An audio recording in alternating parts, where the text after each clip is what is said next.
Story 9.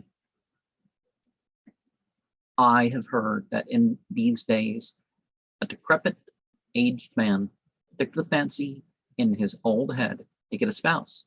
He married a beauteous little girl, woman, obviously, if he's going to consummate the thing, Jewel by name.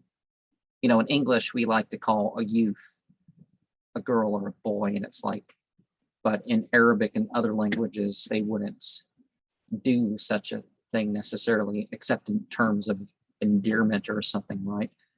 Little girl, Jewel by name. When he had concealed his casket of jewels from the eyes of men, a spectacle took place, as is customary in weddings. But in the first onslaught, the organ of the Sheikh fell asleep. He spanned the bow, but hit not the target, it being impossible to sew. A tight coarse robe, except with a needle of steel, he complained to his friends and showed proofs that his furniture had been utterly destroyed by her impudence. Such fighting and contention arose between man and wife that the affair came before the Qazi, and Saadi said, after all this reproach and villainy, the fault is not the girl's. Thou whose hand trembles, how canst thou for a jewel?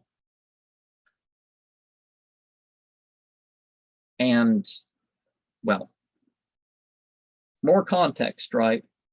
But sometimes it's the way people are treated. They can't do their marital duties because how they're being treated. But one of the things is that it's good in general to spend even your old age married.